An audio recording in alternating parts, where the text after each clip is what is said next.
the starting point is I was born and grew up in South Africa in the Apartheid era, which, as is a very strange environment to grow up in.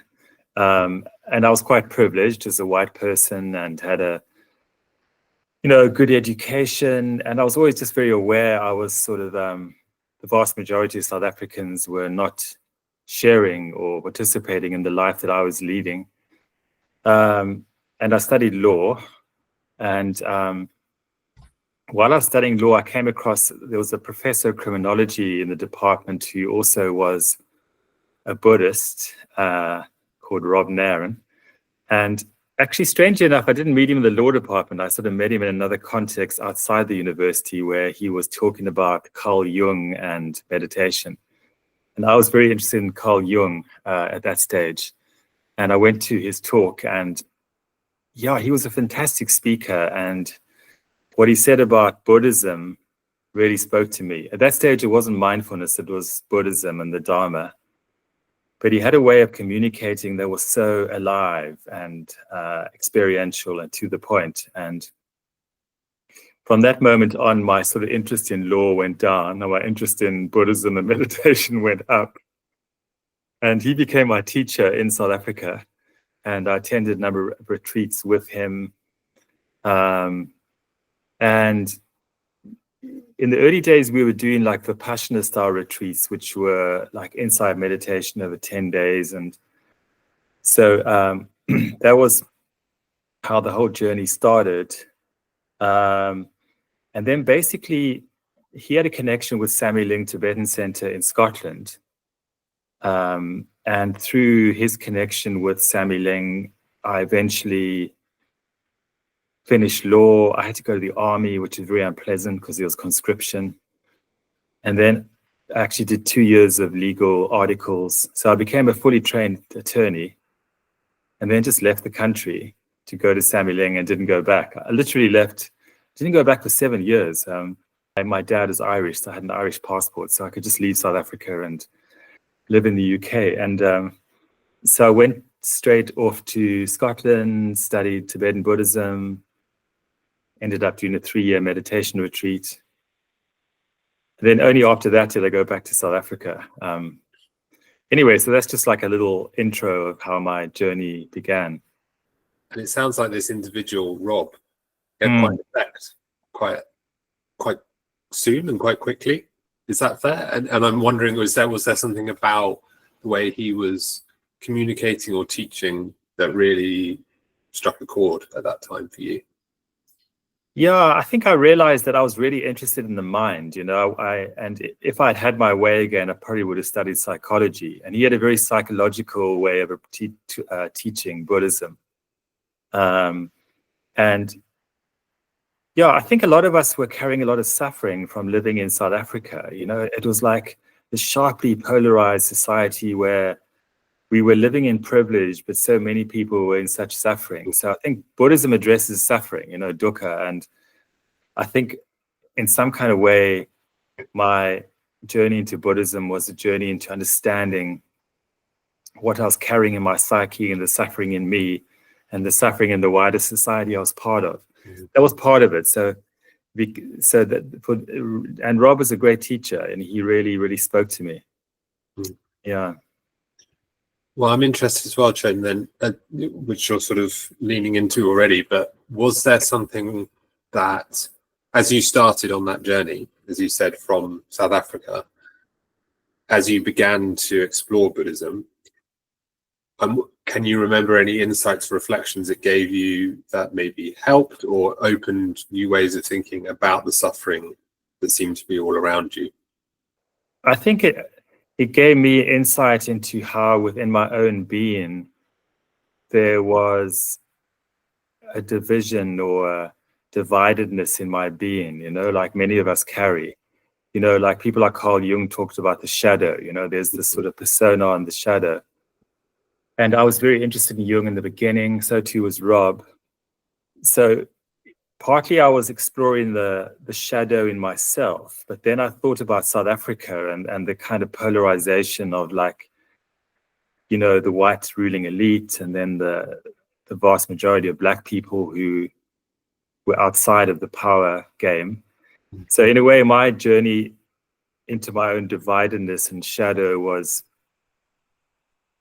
projected or experienced in South Africa in a very stark way, literally. That's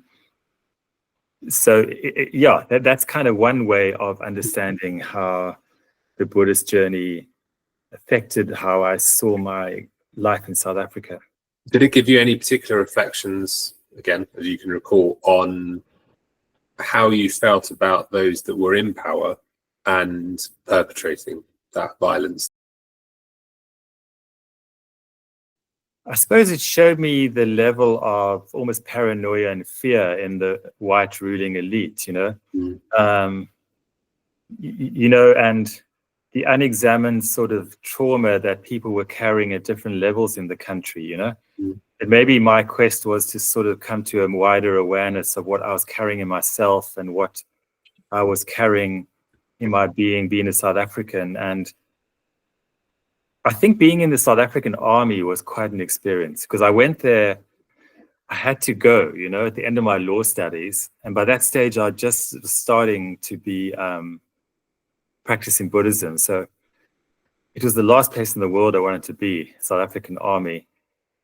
It was almost like the death phase of apartheid, where there was this lot of insurrections in what is called the Black Townships and these white soldiers, and I was one of them, who had been sent into the Black Townships, to keep order. And it was just awful time, and awful paranoia and fear. And I think it gave me a real sense of that, the paranoia and fear of this regime that was about to come apart, really. I remember there was an instance once where I had a rosary, which was like a sort of mala, it's a thing where you say mantras, Mm-hmm. And I was saying some mantras to kind of calm my mind down.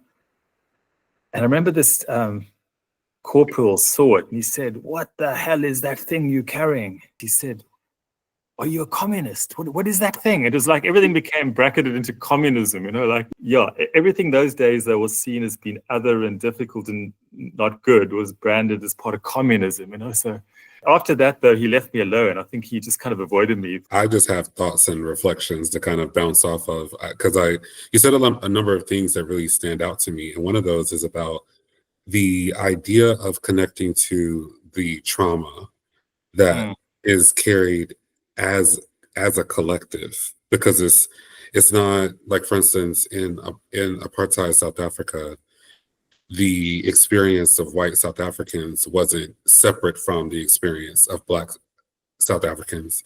It was a shared, interconnected, interlinked experience that was connected to a shared trauma sources, rather.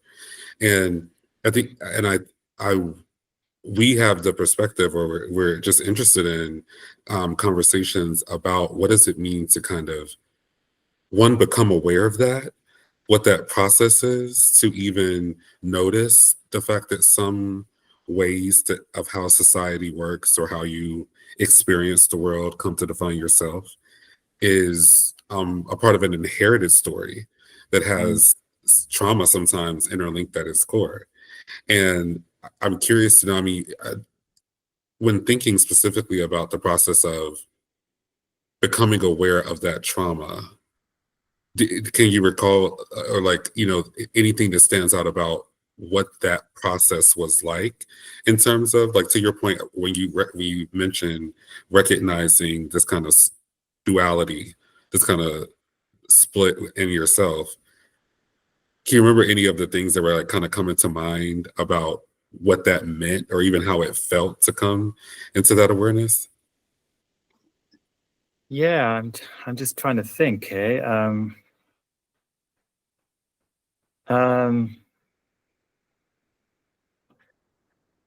I agree that actually the white South Africans and the Black South Africans, because it is also racially polarized, were basically carrying the same trauma in a different way. There was no escape. And I remember growing up in this really kind of middle class background, went to a really good school. And I always just remember carrying so much pain in myself that I couldn't put a finger on and couldn't find language for. You know what I mean? And it didn't make sense. You know, I should have been just living this happy, well-educated, middle-class South African life, you know? But I was just aware of so much pain I was carrying in myself. And that's what really took me to Buddhism and meditation, was trying to come to understand what that was about. And maybe that was a shared pain throughout that country, you know, at that time. You know, there was so much pain, and there was so much denial and an inability to approach it, you know, because things were so fractured, so polarized. But I think everybody was carrying that pain one way or another. And I think in my case, it just sent me on this particular route. You know, I encountered Rob Nan, and Buddhism is essentially about facing the suffering of your life and coming to know what causes it, you know, and then going on a path to gradually wake up, you know. Yeah. So I think it was just a kind of unnameable, unexpressible pain that I was always feeling that drove me to do what I did, you know. And that was a very uniquely something about the South African experience of that time, you know. Yeah. Absolutely. I mean, I think that it also matters, it being South Africa and the context of what that meant at the time matters significantly, right? Because even like being a white South African is a context of a story that was written for you. That wasn't a self-defined idea. It was what it meant to be in your body, born to your parents in that region, was a story that was written before many of the people who were even enforcing it, like without them at all. And I think that too, when we think about the trauma that I think people carry, I think a lot of it stems from the fact that we arrive into an inherited story that we may or may not actually fit, but we are forced, you know, conditioned, not always from a negative perspective, by people who love us, to navigate the world that we exist in, even if we don't really fit the way the intention that it was designed for. So that's the way I'm thinking about the trauma. Does that feel resonant for you, like in terms of thinking about how we connect or even define that trauma? Yeah, I think what you're saying resonates to me, that I was born into a situation I didn't choose, and it didn't fit somehow, you know? You know, it didn't fit me. I think that's probably why eventually, I mean, not many South African men like me got into Buddhism and became a monk, you know? You know, people went in very different directions, you know? The pain was common, I think, but maybe people approached it differently, maybe alcohol, and there were many other ways that people numb things down. Whereas for me, it's simply in this particular direction, having met Rob Nan, into Buddhism, and eventually leaving South Africa, and I just didn't go back. You know, when I left in the early 90s and didn't go back for 7 years. I'd never left before. When I left, I just didn't want to go back, and I never lived there again. I went back to see family, but so yeah. Buddhism was very much tied up in my story as a South African struggling to come to terms with what I was caught in and the suffering of it, you know. There's something to even, or maybe even just embracing the idea that the people of South Africa, the people involved in the conditions that, you know, created apartheid, could have defined that experience of South Africa completely differently. And that might have resulted in different experiences that might have changed how you experienced the world and how other people experience the world, define themselves, define value, worth, self-worth, all those things.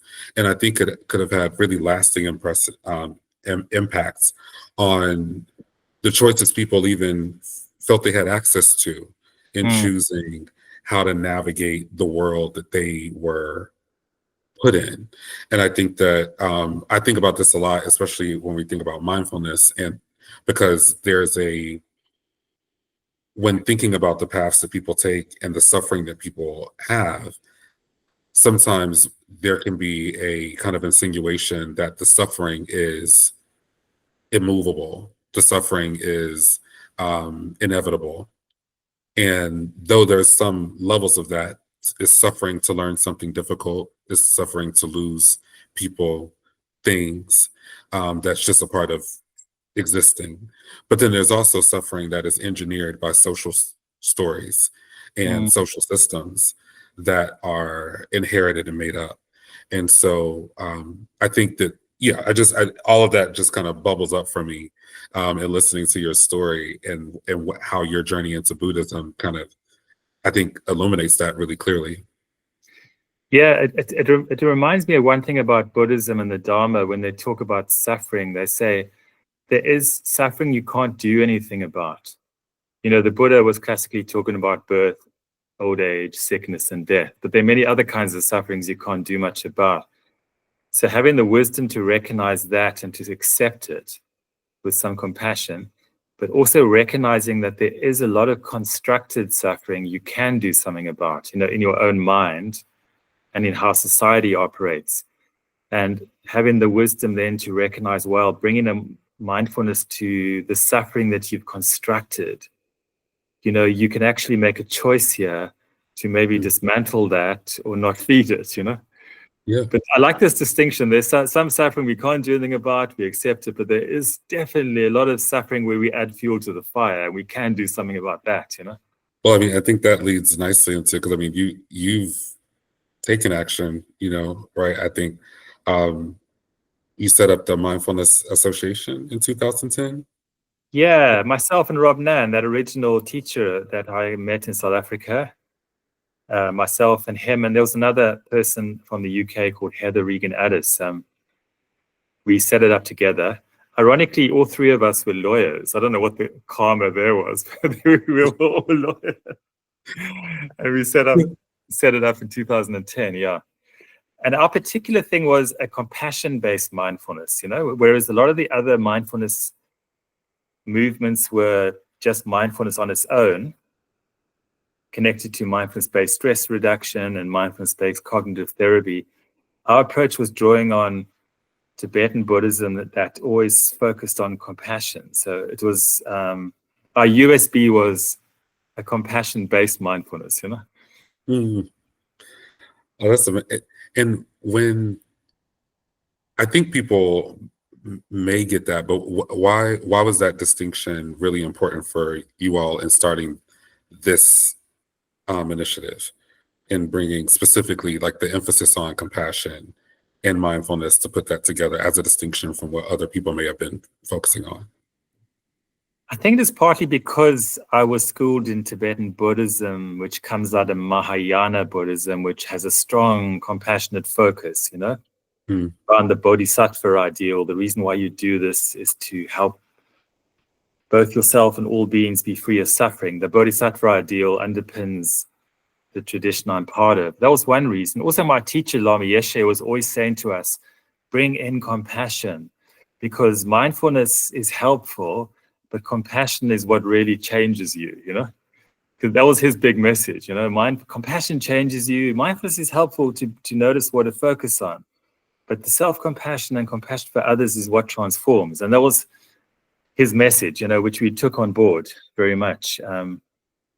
And yeah, when we formed the Aberdeen University Masters, that was our USB, a compassion-based mindfulness. And it really spoke to people. And right at the beginning until now, there's been a lot of interest in this compassion-based mindfulness approach, you know? Yeah. Yeah, well, I wanted to pick up a couple of the themes that you've raised, Choden and Eddie. Maybe starting just where we're at with Eddie's question about why compassion was so central to the Mindfulness Association. We were going to come on to this question about spiritual bypassing and the dangers or risks involved there. Do you think that part of the motivation for sort of centering compassion as you have because of a concern about that risk of, for anyone listening, I'm sure people are sort of vaguely aware, but roughly speaking, spiritual bypassing, where this perhaps conceptual idea that you might kind of remove your thoughts so much from harm that you're not even aware of the harm that is around you or in you and that actually needs addressing. Is that partly why compassion was there for you? I think so. I'm very familiar with that term, the spiritual bypass. And I think there's always a danger with mindfulness that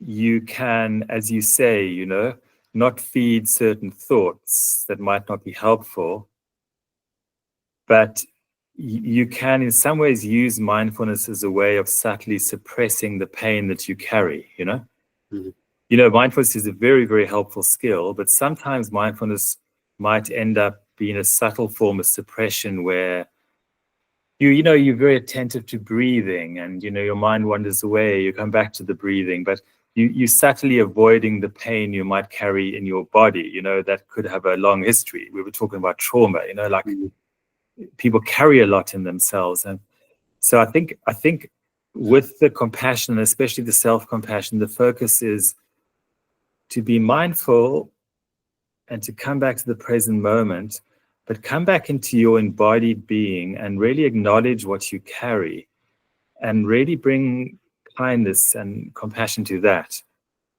And realize not just you, but other people carry so much in themselves, that. So once you tune into it, wow, I'm carrying a lot of pain going right back to growing up in South Africa and apartheid. And that's really important to bring the awareness to that and kindness to that, because then you can recognize what other people carry. And when you see other people, you have a feeling, well, this person's carrying so much pain because I see it in myself, I see it in them, So I think the compassion really brings the awareness to the pain that one carries so that one can really take care of it and hold it, and in a kind way. Which kind of segues quite nicely to another part of the questions we wanted to ask about the Mindfulness Association. So I know that your motivation there, one of the motivations with that was to try and make the insights and teaching of Buddhism and mindfulness and compassion available on a wider basis for people.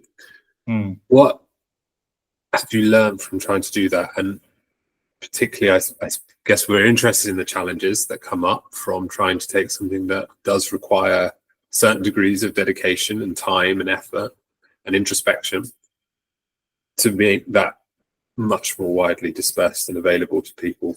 Because, and I think this picks up the trauma thing as well, we're all carrying trauma, much of it unaddressed, and many of the keys to unlocking social change will lie in our ability over the coming years to actually address those systemic sources of trauma. Yeah, so I think the one part of the question is, I think what we were trying to do was tap into the wisdom of the Tibetan tradition, because we were all Tibetan Buddhists, and make that accessible for everyday people living everyday lives. The one thing about Tibetan Buddhism, it's a bit like the Greek Orthodox Church or something. It's very rich, and sometimes it can be hard to see the wood for the trees because there's so much complexity and richness and ritual in it. So I think our mission was, there's an amazing kind of wisdom here. Could we just bring that out in a more simple way without the dressing of all the ritual and all the bells and whistles? I don't want to put it down, but so, and make that available to people. So that was kind of one thing, and compassion was always central in Tibetan Buddhism, and we always made that central to how we taught. One thing I noticed that always really resonated with people so much was self-compassion, because so many people are really so hard on themselves. And what I think was really, particularly in our master's program that with Aberdeen, the self-compassion was such a big thing for people to really learn to recognize how they're giving themselves such a hard time, so self-critical, and to develop skills for really learning to take care of themselves and step outside that self-critical voice, So I think that was important. But I think the one thing from Buddhism, which I think is a bit tricky, is Buddhism tends to see things very individualistically, and it doesn't look at social context, so much. Mm-hmm. So I think that's something I've become aware of in recent times, that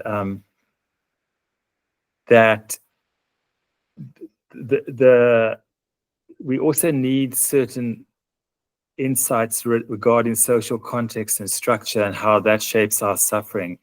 Whereas Buddhism very much sees it in terms of your own path, your own karma over many lives and what you've done. But there's much more to it than that. So I think that's something that we've learned to address. There was a kind of book that came out called Mindfulness by Robin Purser, and he was kind of pointing to the fact that it's all just too individualized, actually, that a lot of things are to do with social conditioning, social structure, Anyway, I'm talking a bit sort of different themes here, but that's something we've learned to see as a kind of, I wouldn't say a limitation of Buddhism, but I mean, I don't know how else to put it, that, yeah. Well, no, I think you're bringing up one of the most central challenges that I think everyone who's doing this work is grappling with, which is both the method in itself can be individualizing because it's often one-to-one or a teacher with a class, but you're taking reflection on your own life, and self-compassion and the explanations behind why these practices work, or the focus is always on your own suffering and trauma. But then there's the question of this being necessary as a step into the wider social action. I'm going to ask one more question, then hand over to Eddie, who might pass the baton in terms of trying to pick up this thread to Eddie. But one thing I did think that could help us get there is, I'm interested about that point you raised about self-compassion and how popular it was, and the self-critic. Did you notice any particular themes about what drove the self-critic in people? Yeah, I mean, that's quite a big question. I think it's quite varied, I think often the self-critic often was internalized voices of parents, when people were young. That it was also internalized values of this very driven culture, modern culture we're in, about always succeeding, always, being on top. So I think the critic kind of drew on many sources, but the one thing I can say is that so many people are taught are so adversely affected by the inner critic. It's such a big deal, And it almost like was self-compassion, almost like in our 3 years of training, and we had mindfulness, compassion, insight. The self-compassion was often the number one thing that was the most people needed the most, that to somehow help them deal with the onslaught of their inner critic, that maybe came from their early life conditioning, the culture they grew up in. You're never good enough. You always got to succeed. Yeah, that was one thing that I really kind of learned in my teaching time. This is the playground I love. This is the one of the big motivations for me, because I'll say this. I think that the part of the challenge of addressing this inner critic, self-compassion, is the fact that we live in a society that has connected our survival to behaviors that may side with your inner critic. That inner critic is a socially shaped thing. Your value, your desert, how worthy are you of survival? Are you worthy of access to food, access to housing, access to safety, access to privilege? We have a society that has rules that determine how those things work, that isn't based in compassion. And people who are navigating their survival in this society might be relying on that inner critic to motivate them to do what they need to do to survive, to go places, to do things, to access what they need.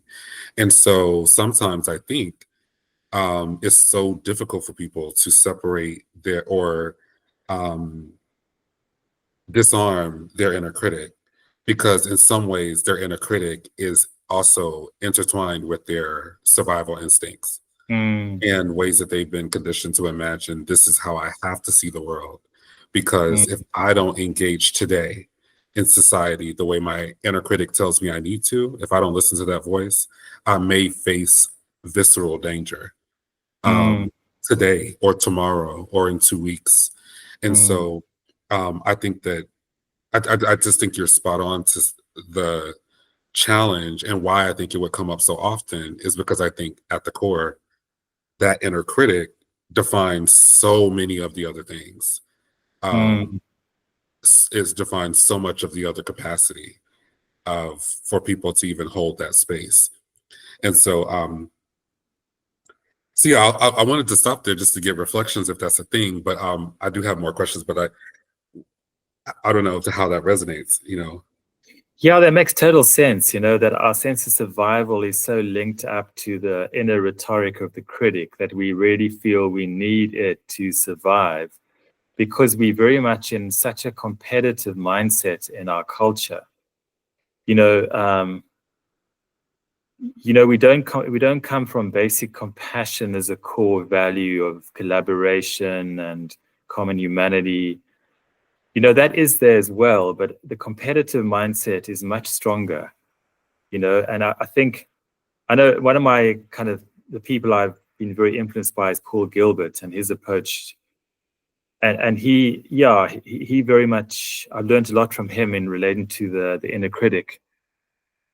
So I think we're up against a lot in terms of dealing with the critic, because the critic links into so much of the prevailing values of our modern society that is so competitive and so isolating in so many ways. Yeah, And you see, this is also where the limitation of just the Buddhist approach, because the Buddhist approach is very much kind of, you're dealing with your own inner domain of being, but the critic is very much linked to the conditioning and structures of the society we're in. We embedded in that. So in some ways, dealing with the critic relates to how we relate to the society we're in. absolutely. And I Yeah. it's interesting too, because I get the potential tension, or and maybe tension's not the best word, but along the lines of where Buddhism and some other practices around mindfulness can feel individual focused and not taking those other things into account, and at the same time have practices that help bridge the gap between the two. Mm, Because there is another part of this that I suspect is we the to your point about the competitiveness of our society, it's also tangible. If your body says that you want to spend the day by the ocean drinking wine, you you can't just make that decision. There are a number of conditions that have to be met in your life, um, have to be met by your surroundings, cooperation that has to allow you to do that. And not all of us, even if our body is screaming for it, can make that choice, mm, because we literally don't have access to it, right? And so, even more than where people's, and not necessarily more than the mentality, right? It's the fact that they're connected. mm, Um, I've worked with local organizers who say there are no rules, only consequences. mhm, And I think that it's interesting to consider what that means in terms of how people even consider the possibility of what suffering can be removed. mhm, What, and also when we think about self, what self criticism is valid, um, helpful, even if it is a part of something that has been kind of created by someone else, or those kinds of things. And so anyway, all of that together leads me to a question I'm curious about, like especially in thinking about the role that one, Buddhism has played in your life and also in the work of the association, is have you noticed things that are like conditions or factors that people need in order to start to dismantle their inner critic, or to embrace self-compassion? Are there conditions or practices that you find have been helpful in helping people access that? I think feeling safe is so important, eh? Feeling safe in your own skin, having some sense of feeling safe in certain relationships you're part of. I think one needs to be able to have that as a ground or a basis from which to work. I think also Paul Gilbert talks quite a lot about the flow of compassion, to have some feeling that one is able to receive love and compassion from others, from the environment you're in, to feel nourished by that. He talks about receiving compassion from others, compassion to yourself, and then giving compassion to others. I think having some sense of the flow of compassion and love, sensing that in one's life, so one feels part of an alive network of receiving and giving. I think if that's in place and there's a basic safeness, then you've got some ground to begin to work not against, or to work constructively with a very strong self-critical mindset. But if you don't feel safe, you don't have any love in your life, one's just going to be totally caught in that very fear-based, threat-focused, critical mentality, and it's going to be hard to find a way out, And I think many people are trapped in that. They don't feel safe. They don't have any love. They're just on a treadmill of self-criticism, measuring up, trying to be perfect when they can't. That's my sense in response to your question. Oh, absolutely. And I feel the same. I've we've been joking about the need for silliness, Mm-hmm. and the need for fun, as and it's interesting to say silliness is serious business, because we need spaces where the point is to be, not to be in order to access, something. Because I think that is a part of the lack of safety that people feel. Is, like, for instance, it's important to be considered valuable, because to be deemed invaluable determines what access to your humanity you get. And what does it mean to make being human? Let's ground the fact that you're here as enough to be worthy of a humane, dignified existence. And then go from there with the ways that our structures work, which is part of the intention here. So I definitely just resonate with that personally. Yeah, the idea is simply being and play.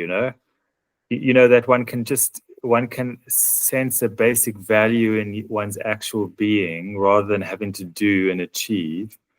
And it's not always serious. There's a sense of play, which also relates to others and connection. But this also talks to safeness, feeling safe, feeling okay in one's own skin, feeling that you're held in love and regard by others. All of that's so important to shift to a different, more compassionate, collaborative kind of approach to living, Yeah. I think compassion sort of talks to, I think it's starting to link into like the final part of what we wanted to talk to you about, which is the building of that society around people, because we've talked about some of the challenges involved in mindfulness, or even in Buddhism, the individual focus. And I think one way that we look at what we would like to do, what our part of our mission is to take what is possible for people in an individual mindfulness compassion practice and build that around them in society, so it's present. And through some of the work I've been doing with a couple of other psychologists, Mick Cooper being one of them, at Roehampton University, we've been looking at the ideas of Carl Rogers, and I think you might have mentioned him in an interview we were reading just before we came to this. And his notion that there's some key conditions that really enable people to kind of reach into themselves and understand more about themselves, but also to project and have agency in society. And that's unconditional positive regard, empathy, and care. And then this genuine inquiry into someone's inner world and inner being. And what I'm getting to is two questions, a two-part question. Is there something else that you think, or other ingredients, other parts that you feel are necessary for people to have that sense of safety and care that you were mentioning in answer to Eddie's question? And then the bigger question, I suppose, is how do we start the process of building that environment around people? And if you want to pause before we go into that, and we can come back to that question, because it's a big one, and it's not like anyone has clear answers at the moment, I think. I think very much in terms of community and Sangha in Buddhism, that, if I think about Buddhism, the three jewels, the one is teacher. It's important to have some mentorship in one's life, some sense of guidance. It's helpful to have some sense of structured path, which is Dharma. And I think it's helpful to have some sense of community in which we feel that there are other people who are on the same journey as us. I think that is so important, that Sangha element. In terms of us living to our fullest, being mirrored by others. I think of Alcoholics Anonymous, they're quite seems successful organization. And I think part of it is the sense of Sangha and community, where you feel that you say things and other people hear you because they've been there. Feel like you people get you. They understand where you're coming from because they've been there too themselves. I think that's so important. The sense of building compassionate community or mindful community where people are on the same track and you feel that you can relax back into a space of being held by the group, because I think loneliness and isolation are such big and difficult factors for people. And I think also this sense of community relates to your next one, the bigger question. Creating different networks of community and Sangha is the way we bring this into wider society,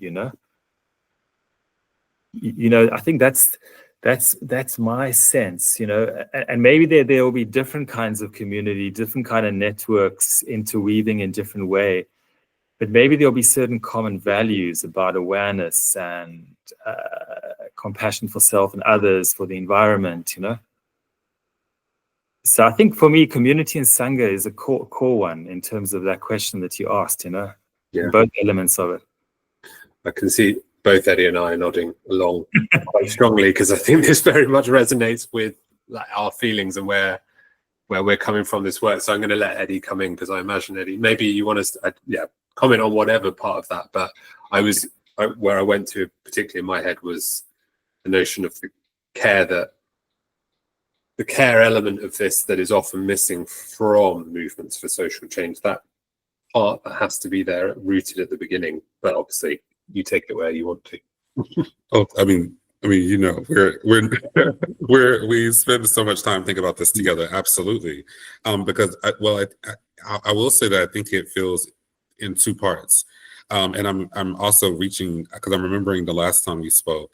Something that I really like that feels resonant is because when you talk about community, it feels natural to also talk about isolation, which also leads to a conversation, about individual, and then this idea of us being separate, which of course then brings us around to oneness.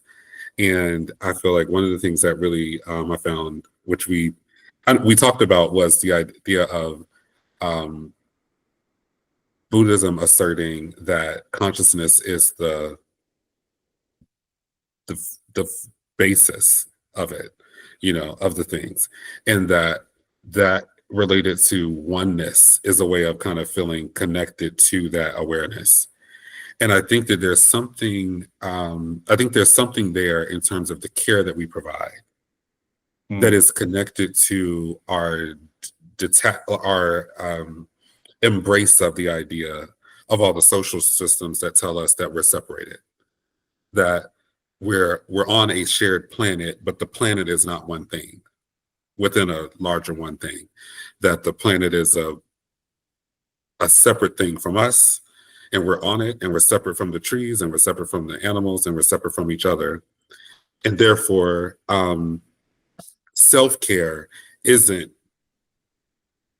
also connected to the care that you provide to other people, or that you expect from the world around you, because you're a part of this whole thing, right?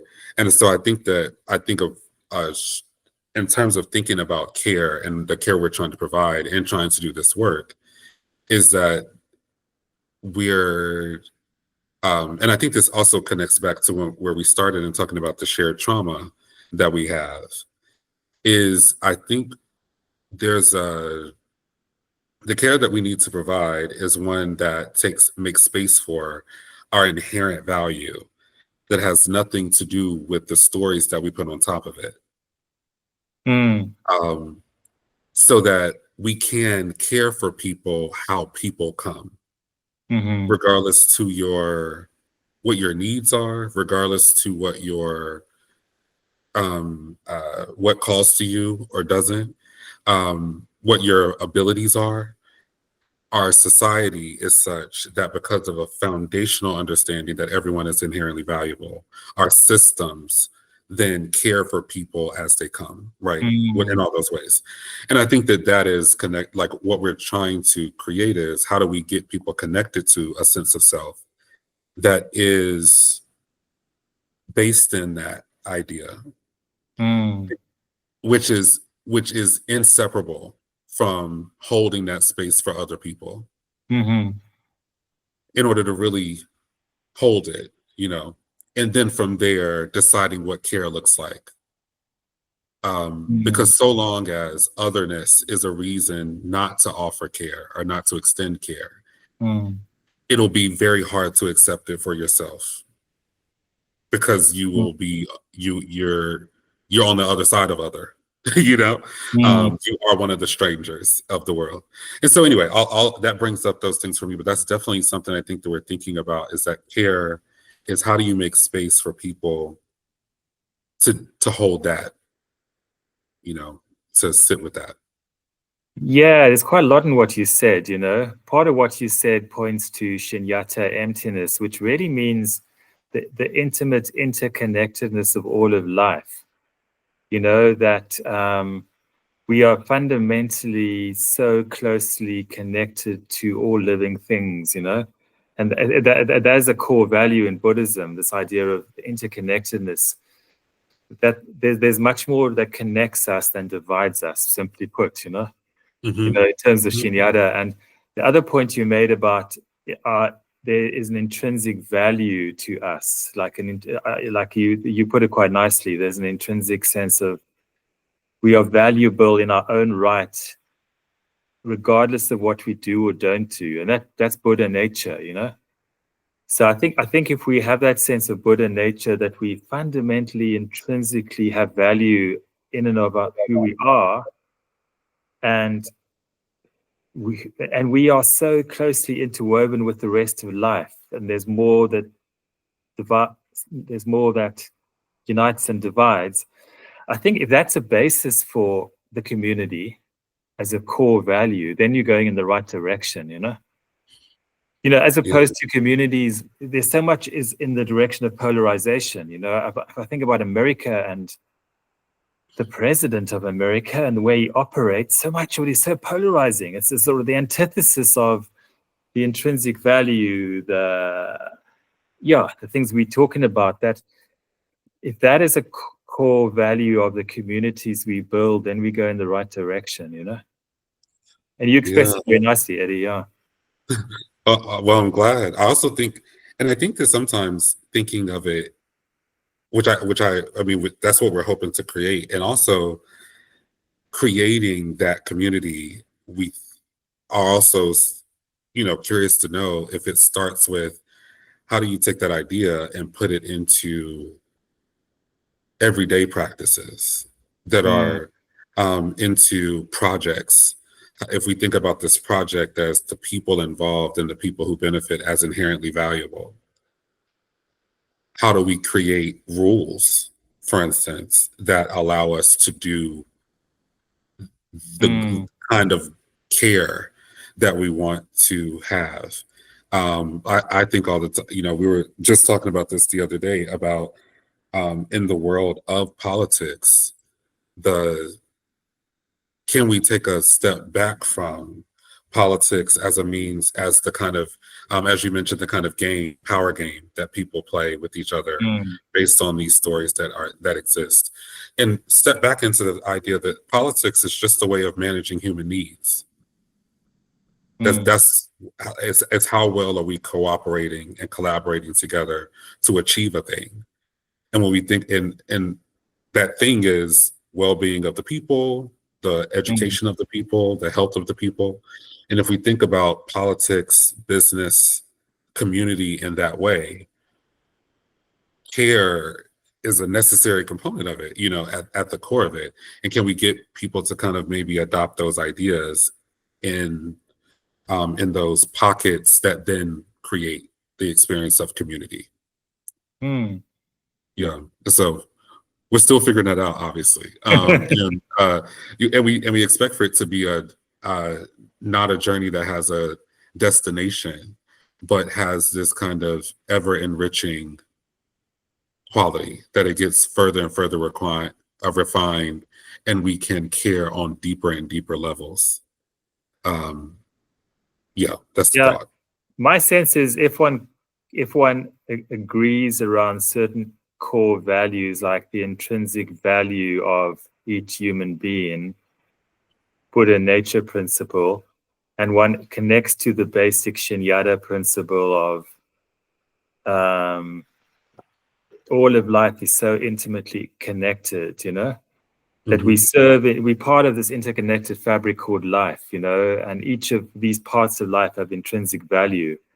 That's a core Buddhist principle. That can be a core principle, and you can gather people around who kind of believe in that, and that's not a religious thing. It's just like a thing about being a human, then I think out of that coming together of people around this core value, something will emerge that you can trust. Maybe there's just got to be a natural emergence out of people talking and collaborating in different areas around a really central core value. And then you can trust that something will emerge that'll be right. We can't control it. We don't know what it is, but that's my sense, I don't, well, I'll let you speak for yourself, Matt, but that is very encouraging to hear, because we've been saying this, we've been saying, a way that we've been describing it is that we want to tend to the soil,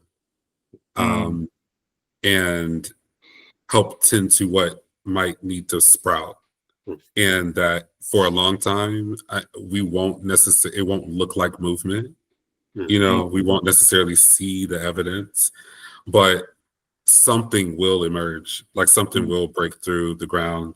And if we can tend to the soil, that is enough to allow for or try to help play our role in that emergence. So that's really encouraging to hear, because we're again, we don't know, but we're interested. Not knowing is valuable too. In Zen Buddhism, they say don't know mind is very creative. Don't know. You don't know, but you're open to exploring. You're open to emergence. I think that's very valuable. Yeah, yes.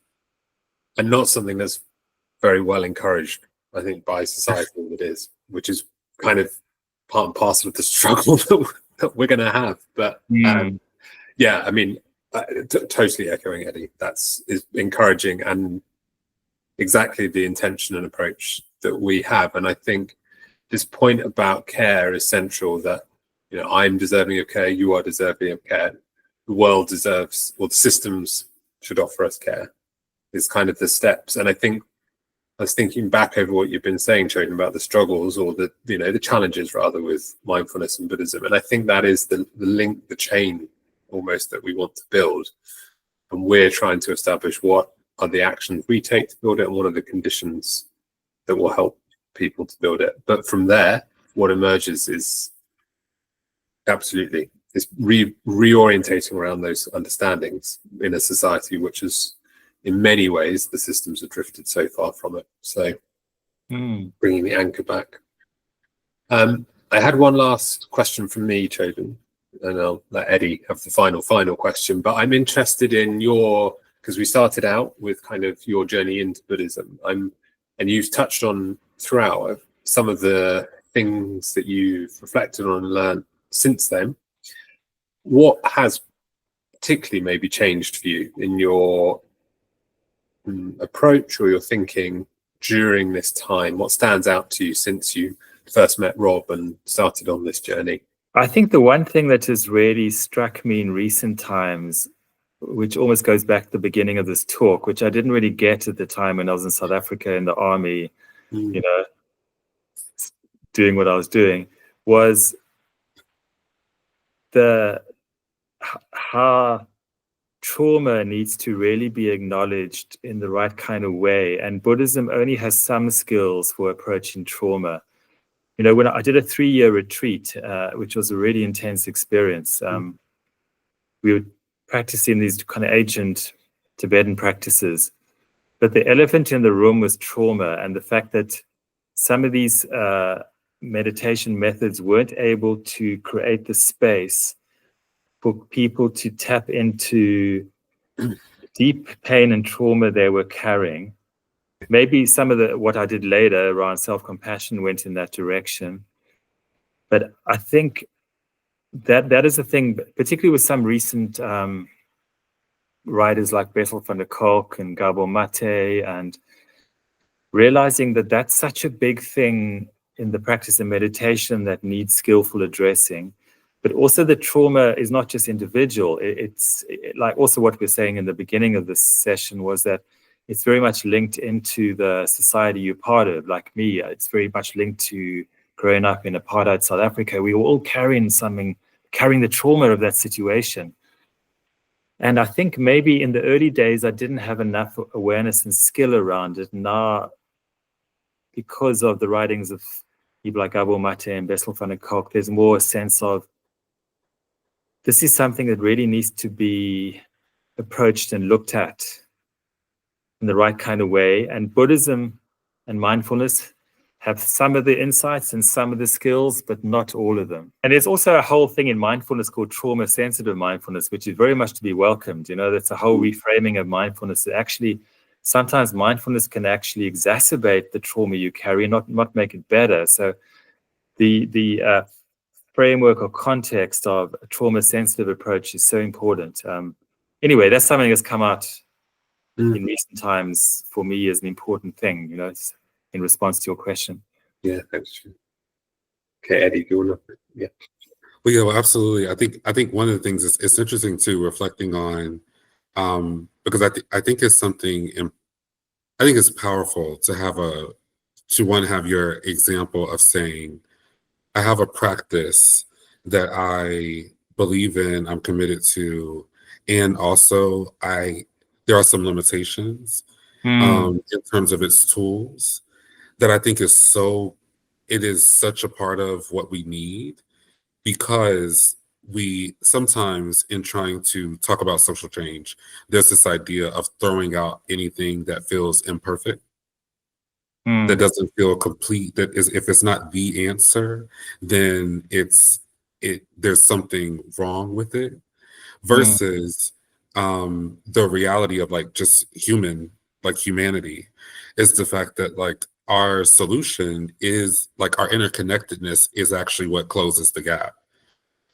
We don't need a single religion or practice that answers everybody's question and solves everybody's problem and fills every gap, because that's where we do it as community. That's where community accomplishes it, and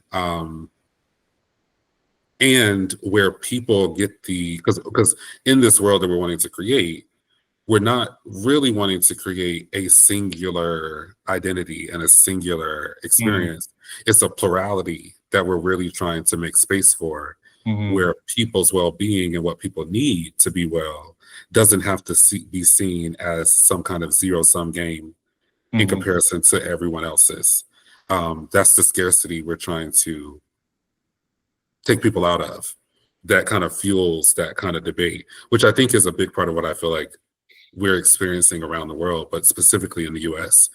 There's a trauma response that there isn't enough power for everyone to be empowered and be well.